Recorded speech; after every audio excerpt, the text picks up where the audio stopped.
rolling. Hi, Dave. Okay, so talk to me a little bit about trains, right? They have a huge history. These things really built the United States. True, that is true. Talk to me a little bit about. Well, when I was a child, my father told me, he said, David, passenger train is the only civilized way to travel. And I believe he was right. Now and I ride trains whenever I can, you know. Amtrak runs through Houston between New Orleans and Los Angeles. I've ridden that train several times. And I just love it. There's just something about trains that has always intrigued me, and I truly love them. So we see these Union Pacific trains and these modern day engines that are going down the tracks every day. I mean, you cross a railroad track and it's hard not to see them. Right. But this train itself and this engine itself is very unique because you don't see these on the track. No.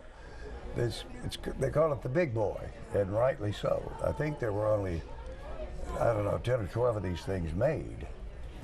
And the wheel alignment is, you refer to steam engines, as how many wheels there are.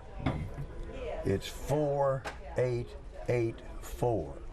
So if you're looking at it from one side, you see 2 guide wheels in front, then 4 huge drive wheels with the pistons on them, and then 4 more huge drive wheels, and then 2 trailing wheels at the back. So the configuration is 4, 8, 8, 4, the largest locomotive ever made. And what's the purpose of that? Why? Well, why? They were designed primarily to haul freight trains, and trains don't like going up and down. They can make turns okay, but going up a grade of just about, even 2% is a strain on a steam engine. Well, these big boys are like 2 steam engines back to back. And they were made to pull those steep mountain grades of 2.5% back early in the 20th century.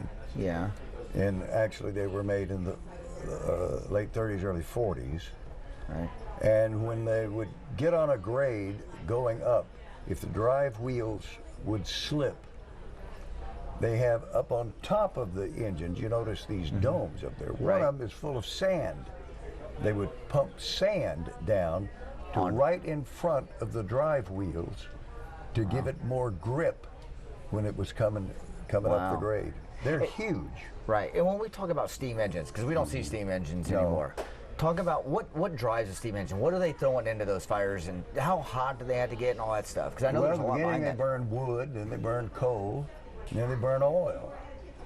And many coal burners were converted over to oil burners later in the steam era, and predominantly coal back in those days. And the purpose was, I mean, unlike just starting a fire on your grill or any of that type of stuff, they had to get these engines really hot, and the hotter you got them, the more power they could produce, correct? That's true, right. Right, so they push those pistons up. So something like this going down the track is very unique because you don't see these stacks of smoke trailing like you saw in the movies back when, right? Yeah, that's true. You know. Right. So what were these? You mentioned they went through the mountains and the high grades. What were they pulling back then that was so heavy? Because I mean, if you think about it, right? Nowadays these tracks are as long as you can see. These trains. Yeah. They weren't quite that long and big back then, right? Well, they were freight trains. And they were hauling whatever, rocks, coal, whatever was being shipped, they would pull them. And these big boys could get over those mountain grades. Right. So when we say these trains built America, they truly did, literally, right? Right. So these weren't used to pull passengers. These were pulled freight only, that type of stuff. Is it kind of the sign of the times that really there's one big boy still active on the tracks? You can thank Union Pacific for that.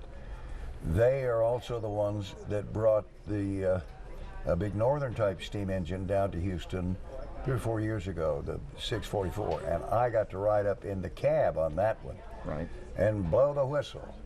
And I even got to pull the throttle one time to start that thing, Right. and it had a big long passenger train behind it.